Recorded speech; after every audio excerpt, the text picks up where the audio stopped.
in this situation as a result to the Camp Ashraf people, we know that they were Iranian dissidents. At one point they were designated as a terrorist organization, but the United States of America, is it true, gave them an assurance that if they moved, that they would be protected. We know that the Iranian influence has dramatically increased in Iraq. In fact, we know now that Al-Qaeda is alive and well and doing extremely well, moving back and forth across the two countries. Now there was a murder of, I believe, 51 people who were members of this camp, and many of them had in their possession guarantees from the United States of America that they would not be harmed. What lesson? First of all, are those facts true? And second of all, if true, what lesson does that send to people who we say will be under our protection? Senator, I share your deep concern about what happened at Camp Ashraf. This was a vicious attack on September 1st, and many lives were lost. And the U.S. continues to press the government of Iraq at every opportunity at the most senior levels to ensure the safety and security of residents at Camp Huria, where many of the MEK were moved for better safety. We strongly and swiftly condemned the attack. We, of course, extend our condolences to the victims' families, and we are working with the government of Iraq and the United Nations Assistance Mission for Iraq, UNAMI, to peacefully and voluntarily transfer the surviving residents to safety at Camp Huria on September 12th. And we are working for the protection of the people in Camp Huria because we do not want a repeat of this.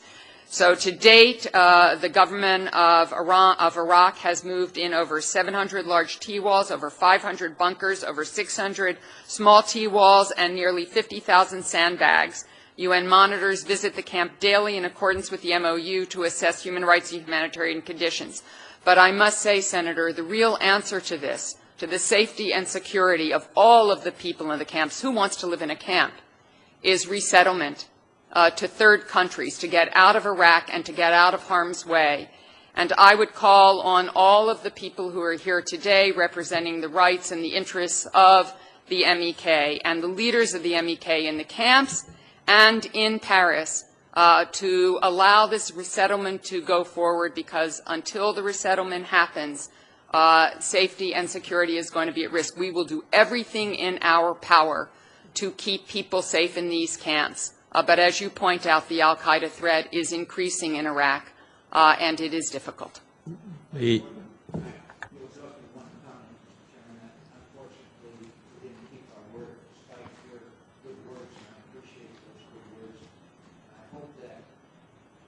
And I hope that this issue will be raised with the Iraqi government, and we in Congress may have to look at the kind of aid and how we are extending that to Iraq if this kind of thing is going to be countenanced by the Iraqi government. And I've used up all my time. I thank you for your response. Before I turn to Senator Murphy, let me echo what Senator McCain has said in this regard, and I've put out a statement in this regard. I've also talked to our department.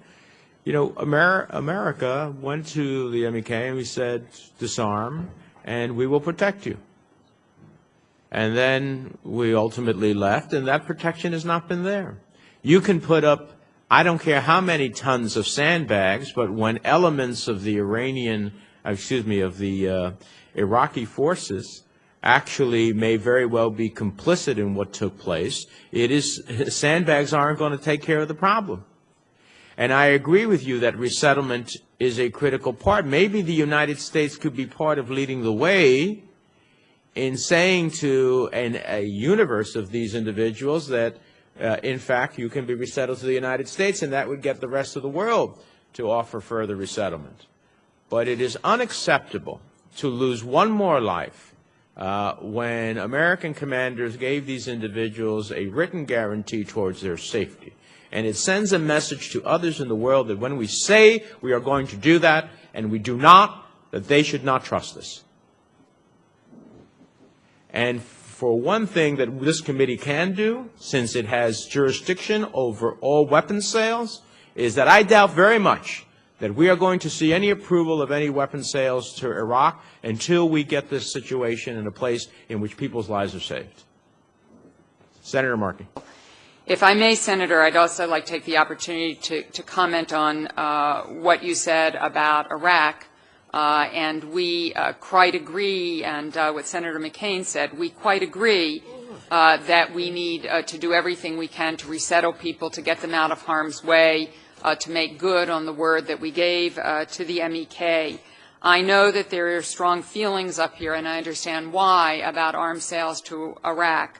But I do want to put on the record that U.S. security assistance and foreign military sales in particular are tools that we use for building and shaping Iraq's defense capabilities and integrating Iraqi security forces with our security forces and regional partners. And I just want to caution that withholding security assistance may well serve to decrease our influence in Baghdad, cede relationships, and leverage to strategic competitors who will fill the vacuum and could conceivably damage our long-term interests. So I just ask that we talk very carefully as we go forward. Let me caution you about the overflights that Iraq has permitted from Iran into Syria, largely with impunity.